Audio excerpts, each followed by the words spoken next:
Bonjour et bienvenue dans Littoral. Aujourd'hui, je vous propose de parler d'une course qu'on connaît tous, le Vendée Globe. Pour beaucoup de marins, c'est le rêve d'une vie. Et bien pour Miranda Merón, qui est l'une des 6 skippeuses engagées dans la course, elle n'a pas comme objectif premier de gagner, mais bel et bien de revivre les origines de cette course et surtout de faire un tour du monde en vivant une véritable aventure. Son projet est plutôt original puisqu'ils sont que 2 à préparer cette course, elle et son compagnon Alvard. Elle a le plus petit budget et la plus petite équipe. Avec son charme, son franc-parler et son humour plutôt british, elle risque de détonner dans un univers où la communication est plutôt bien maîtrisée. Je vous propose tout de suite de découvrir un film de Thierry Durand, un film bien iodé et surtout plein d'amour. La mer est exprimée en échelle de 4. L'heure est calculée à l'heure. U, C, Attention, une situation normale. Les rafales peuvent être supérieures de 40% au grand moyen et les vagues maximales atteintent de 2 fois la hauteur. Pas d'aide, vent fort prévu. Situation générale de chute dessus des îles à 10 heures. U, C et U.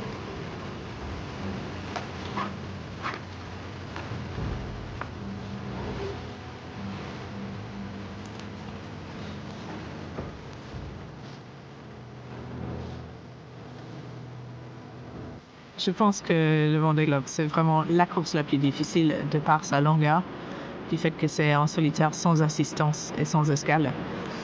Et c'est vraiment très loin le tour du monde.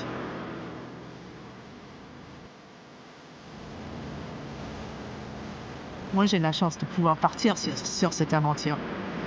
Ce n'est pas donné à tout le monde et j'ai vraiment de la chance.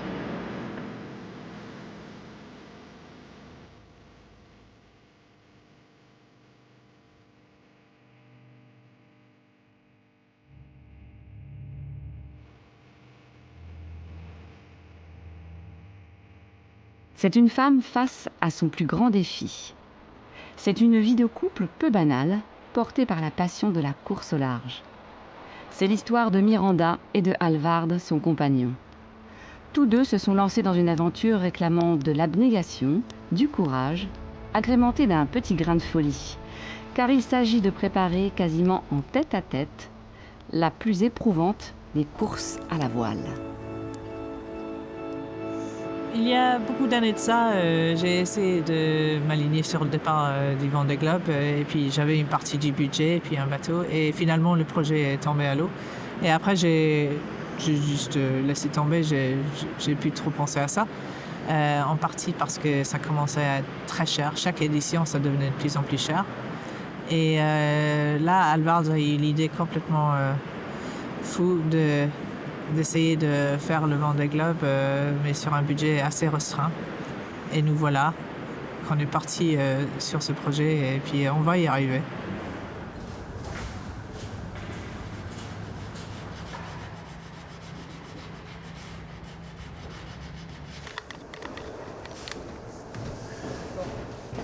Qu'est-ce que on prend peut-être je prends peut-être aussi le silicone.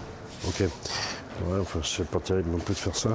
Et Alvard s'occupe plutôt du côté technique et moi je m'occupe plutôt du côté logistique, mais il y a pas mal de choses qu'on fait ensemble juste parce qu'il faut être 2 déjà et aussi parce que j'ai besoin de savoir comment réparer, comment fabriquer et ainsi de suite.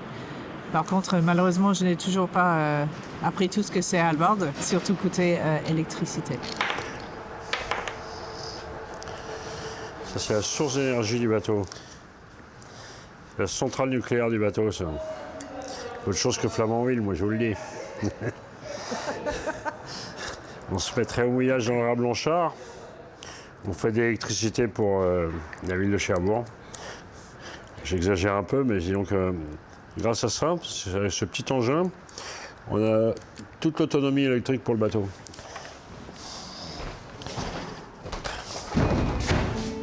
Putain, merde.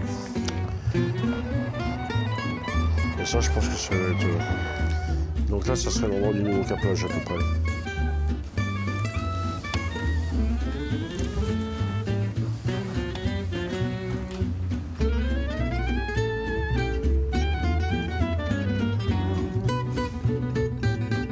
C'est tous les jours. C'est tous les jours. C'est bateau. bateau. Il y avait beaucoup de jeux hein, latéral sur le verre, ce qu'il faut d'ailleurs. Mais... Vous êtes combien de préparer le bateau là On n'est pas assez, on est Miranda et moi. On a Seb qui nous aide un peu sur le composite, et puis il y a Jeff qui nous aide un petit peu, mais qui malheureusement qui est à tiers-temps. Il nous manque un bon chef de projet à plein temps, ça serait pas mal. Quelqu'un qui puisse me prendre le relais, parce que moi j'ai trop de trucs dans la tête, trop de trucs à m'occuper, que ce soit au niveau technique, plus toute la partie administrative et tout ça. Donc tout ça, ça fait un peu beaucoup pour un seul homme. Je sais comment ça va se terminer. C'est-à-dire que déjà on y travaille tous les week-ends, et puis ça va être, on va rajouter les nuits, les journées vont s'allonger, et puis ça va être jusqu'à 2-3 heures du matin jusqu'au bout. Pour quelqu'un qui ne connaît pas le bateau, il a l'impression de voir une cadenne de V1, une cadenne de D1, mais en fait ce que lui il a pris pour une cadenne de D1, c'est la cadenne de levage.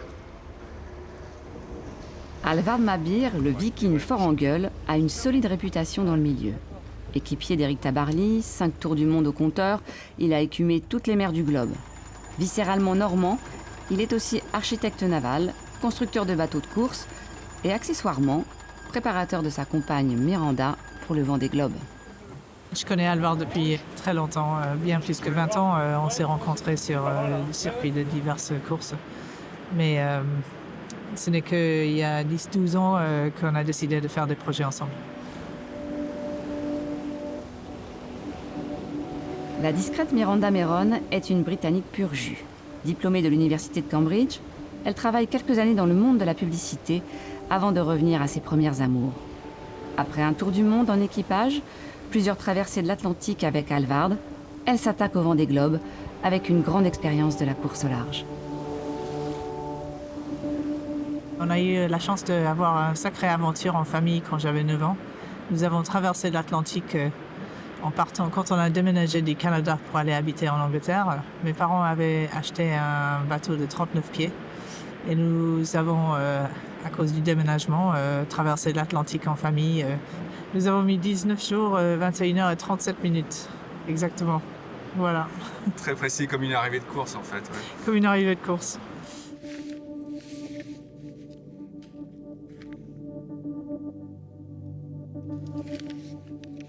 Le Vendée Globe est une bloody long way, selon les mots de Miranda, c'est-à-dire une sacrée longue et périlleuse route. Depuis sa première édition en 1989, seulement 89 marins sur 167 l'ont terminé, dont 6 femmes. Je connais en entier parce que dans mes diverses courses, bout à bout, ça fait le parcours en entier. Et puis aussi, moi j'ai traversé l'océan Indien avec Alvard en course en classe 40. On n'a pas vu un seul bateau entre le sud de l'Afrique du Sud et le détroit de Cook en Nouvelle-Zélande. Pas un seul bateau. Ce sont vraiment des endroits où il n'y a vraiment personne. D'où l'intérêt un petit peu.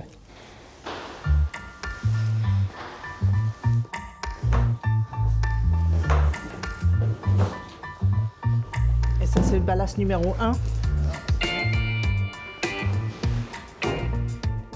Mais bon, il fait très noir ici. Le bateau est en chantier à Caen. En plus des modifications apportées pour une navigation en solitaire, c'est l'occasion de tout vérifier. Ça, c'est casque, parce que c'est tellement violent à l'intérieur du bateau, et parce qu'il faut déplacer tout le matériel de spare pour l'assiette du bateau et les voiles, que moi je mets un casque à l'intérieur du bateau pour me protéger la tête. Et des genouillères. De la coque du bateau au matériel de sécurité, tout est inspecté, contrôlé, y compris la date de péremption des médicaments. La liste, elle est tellement longue que c'est maintenant qu'il faut commencer tout. Ouais, il y a du travail. Il y a du travail.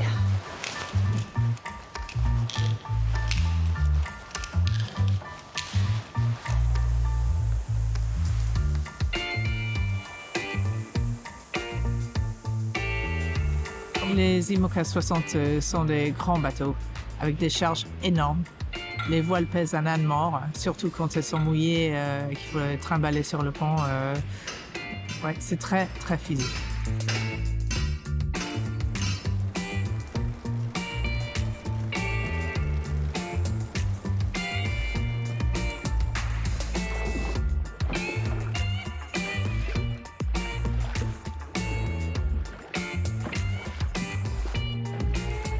J'essaye de le rattraper. De toute façon, normalement, il est meilleur que moi aussi. Hein. Il a plus d'années d'expérience. Malgré l'aspect artisanal et exténuant d'une telle préparation, ce projet suscite envie et admiration auprès d'autres coureurs, comme Louis Duc. Ils sont souvent sur l'eau, mais effectivement, pas beaucoup sur des petits bateaux comme ça. Puis j'ai l'impression que Calvard, il a d'y prendre goût, là, c'est marrant. Là, il n'y a plus de copains qui tiennent. Là. Maintenant, c'est redevenu la guerre, ils sont en régate, et puis je crois qu'ils s'amusent bien.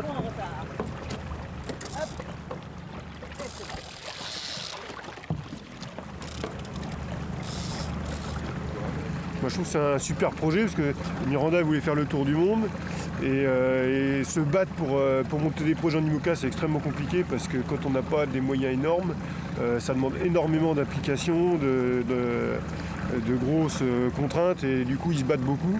Ils y passent à 200% de leur temps et donc moi je suis très admiratif et même j'espère un jour arriver à la même chose. Donc moi ça me permet de leur projet, il me permet de regarder un petit peu comment ça marche, de voir aussi comment on peut faire avec des moyens plus raisonnables, ce qui fait une alternative au projet foiler et tout ça, parce que ce qui compte c'est quand même l'aventure humaine et puis l'énergie qu'on y passe. Quoi. Au départ, c'est pas très grave. C'est pas très grave. Sûr ? Ok, sûr. Ah, j'adore ça, c'était super sympa. C'était parfait pour une remise en route. Peut-être que. Faut qu'on en refasse. Mais la prochaine fois qu'il n'y a pas beaucoup de vent, je prendrai la même taille de voile que toi. Je te mets des gueuses dans ce cas-là. Parce que là, on avait un rapport poids-puissance qui était équivalent, tu vois. Et donc. Nous sommes à Barneville-Carteret, le fief d'Alvard. C'est ici que se fait une partie de la préparation de la course.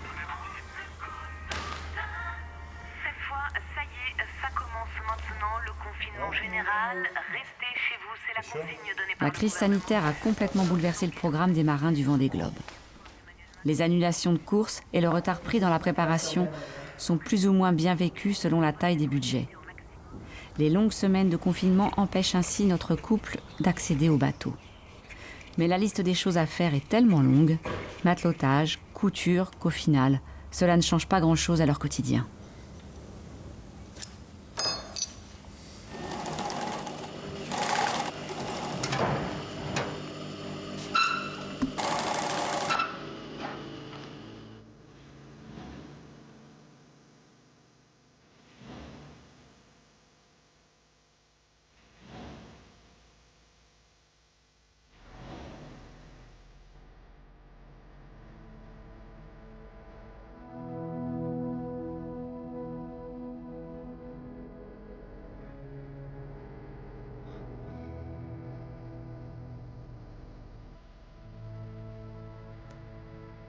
À la fin du confinement, la première fois qu'on a vu le bateau, j'étais super contente de revoir le bateau. Donc, et à ce moment-là, j'ai su que c'était bon pour moi. Je peux passer beaucoup de temps à bord. Je l'aime bien. J'ai confiance. Il faut aimer son bateau parce que sinon, ça va faire une course très longue. C'est comme partir avec quelqu'un avec qui tu n'entends pas. Donc. Et c'est vrai que depuis la Jacques Vabre 99 où j'ai découvert la course au large en double, je suis vraiment jamais revenue en arrière. Il n'y a rien de plus magique que de pouvoir partir en mer en confinement avec quelqu'un que tu aimes bien, ou avec qui tu t'entends bien en tout cas, ou en confinement avec toi-même. On peut descendre, hein. On peut descendre le mât. On est engagé. Stop. On est posé. Il n'est pas super rapide, il n'a pas de foil, mais j'ai de bons espoirs qu'il va tenir la route. Vas-y, avance un petit peu. Ça me manque d'aller naviguer maintenant parce qu'on est rentré au mois de décembre du Brésil après la Transat Jacques Vabre et maintenant on est fin mai. Donc oui, il est temps d'aller naviguer.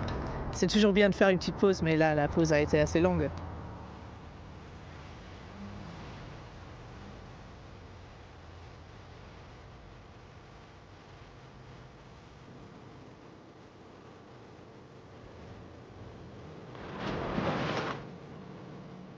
Première sortie en mer. Miranda essaye ses nouvelles voiles, ce sera la garde-robe complète de son monocoque. Il y en a 8 à bord qui sont changés en fonction de la météo et de l'allure du bateau. C'est donc autant de sacs, plus ou moins lourds à déplacer, à chaque manœuvre.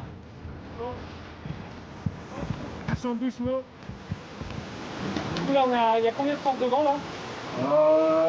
Il y a 14 nœuds, tu vois. 14 nœuds et on est à 125. Ouais. Ouais, c'est le plus haut, je pensais pas, il faut pas aller plus haut. On est à 13 nœuds en vitesse bateau. 14 nœuds, 125. Le riage, le pont là-haut, ça porte, le pont travaille bien. Ouais, vraiment bien. Rémi a fabriqué les voiles de 5 bateaux pour le prochain Vendée Globe. Il vient à bord valider son travail pour Miranda. Du coup, j'ai bloqué la mur, le transfert. Les retours de Miranda et Alvard, c'est quand même des gens de très grosse expérience, donc pour moi, c'est fondamental d'avoir ce type de retour pour progresser, pour faire mieux tout le temps, c'est sûr. C'est un boulot en mouvement tout le temps. Ouais. C'est différent de travailler avec Alvard et Miranda ou... Toutes les équipes sont... chacun a sa personnalité, chacun a sa façon de voir, chacun a son budget aussi. Donc c'est vraiment intéressant. Il y a vraiment plein de profils différents. Et de les côtoyer, ces gens qui vont partir faire un truc assez incroyable, c'est toujours aussi enrichissant. Ouais. Je suis équipé pour l'hiver. Pour l'hiver dans 4 mois. Tu as tout ton jeu là, ça y est. Ouais. Ah, ouais. Oui. Ouais. Il y a toutes les voiles à bord. Quasiment tous les spares et les outils et tout ça à bord. Le bateau il commence à être en configuration course là.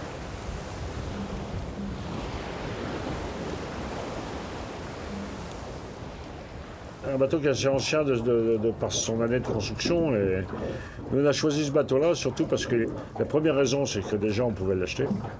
C'est-à-dire que c'était quand même dans les bateaux les moins chers du marché qui restaient. La deuxième raison, c'est qu'il était extrêmement bien construit. Donc, parce qu'il ne faut pas oublier que le Vendée Globe, le premier enjeu, c'est de finir.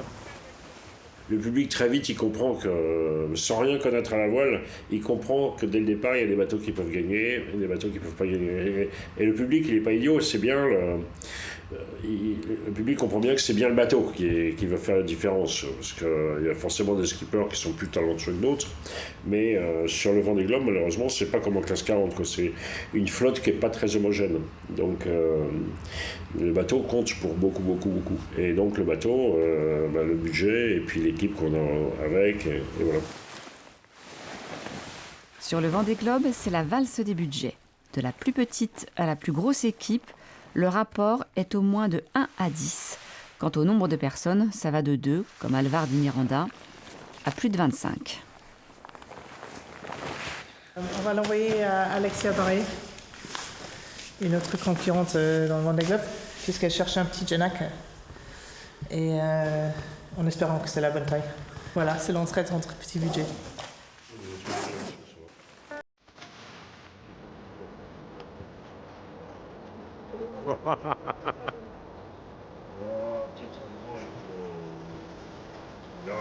On va se concentrer déjà avec le Vendée Globe, tu on va se concentrer sur le Vendée Globe. Ouais. Campagne de France, le partenaire principal du bateau, est également atypique. C'est une marque des maîtres laitiers du Cotentin, une coopérative agricole qui regroupe 1 millier de petits producteurs. Moi, je me sens proche d'eux. Je pense qu'on a pas mal de points communs dans la gestion de l'entreprise, des horaires, la vision de la vision de la vie. Ouais. La vie et tout. Ouais. Et puis, comment... Parce qu'il a une tête d'ours, mais il y a un grand cœur quand même. Le parallèle qu'on pourra faire entre la navigation et l'agriculture, c'est on est tributaire de la météo. Ouais. On travaille quand même avec un environnement technologique assez élevé. Ouais. Il faut maîtriser. Plein d'aléas climatiques, vous comme nous. Et la chose essentielle au milieu de tout ça, c'est l'humain. Et je pense que ça, c'est une chose qui nous rapproche aussi. Ouais. Le fait que ce soit une coopérative, tous les producteurs sont actionnaires. Et c'est sûr que là, c'est quand même autre chose que de courir pour un fonds de pension, quoi. Où les gens, on les connaît pas et on sait qu'ils ont mis là-dedans des sous que pour des raisons financières et tout. On est quand même sur d'autres valeurs. Et je pense que ça nous va très très très bien. Le hasard fait bien les choses et finalement il n'y a pas de hasard. Et puis on essaie d'aller à chaque départ de course importante ou pas, enfin nous on y tient et c'en est même à un point où moi quand Miranda prend la route tous les deux, j'ai vraiment mal au ventre. Le départ, moi j'aime pas trop le départ en lui-même, et ça me rend un peu malade.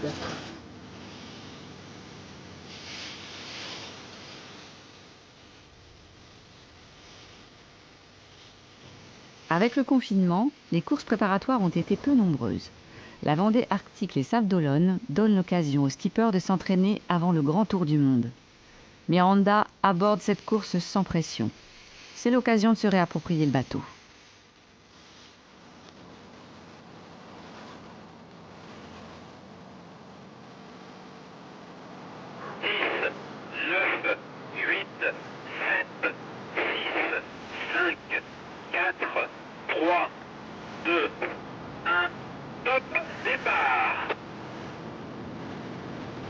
Bon départ et bonne course à tout le monde. Merci.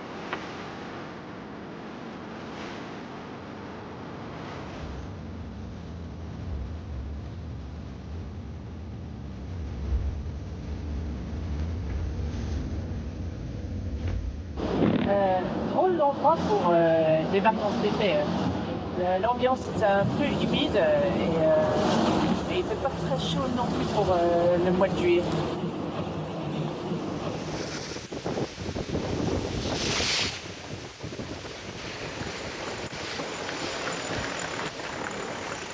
À terre, Alvard est son référent. Il peut intervenir sur des problèmes techniques, mais pas sur le routage du bateau. C'est rassurant de voir Miranda qui fait une course honnête, avec une belle trajectoire, surtout je pense qu'elle n'aura pas fait trop de milles. Apparemment elle soigne sa navigation. On ne s'appelle pas trop, parce que c'est pareil, la voie c'est un peu hors de notre forfait satellite, donc en plus de ça c'est l'ambiance Vendée Globe, c'est-à-dire que Miranda elle s'est mise dans cette course-là, vraiment de l'optique de se préparer au Vendée Globe, donc c'est assez peu de contact avec la Terre, en tout cas avec moi. Elle doit penser que je suis en vacances. Quand elle est partie, quand le bateau est parti, elle doit penser que je suis en vacances. Je l'ai pensé aussi 1 heure après le départ. Et puis, le retour à Barneville, là, j'avais la montagne de courriers et factures diverses à gérer. Là, il y en a plein de bureaux.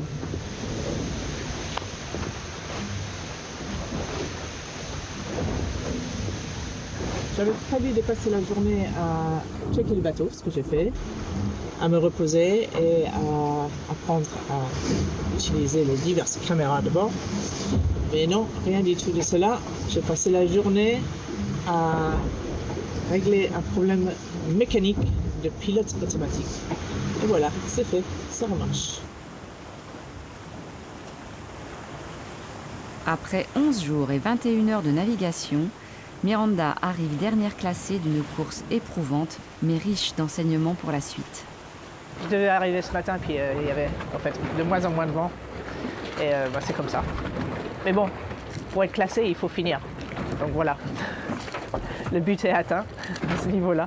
Et le but de l'entraînement est atteint aussi. C'était un super entraînement.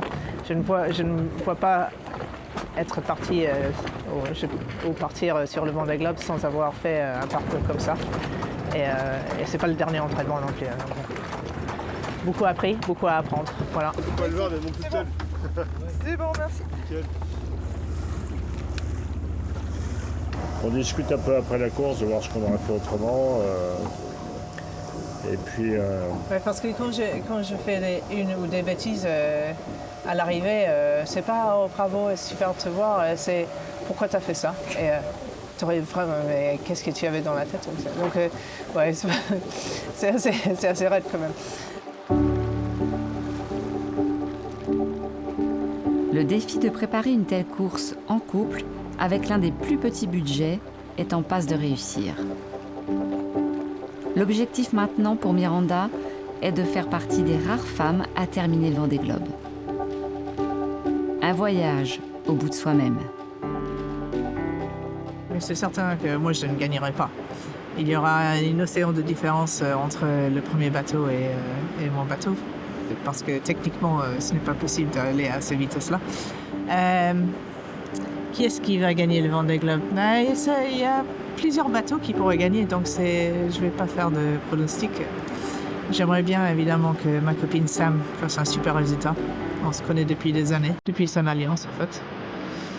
Et j'espère que tout le monde finira surtout.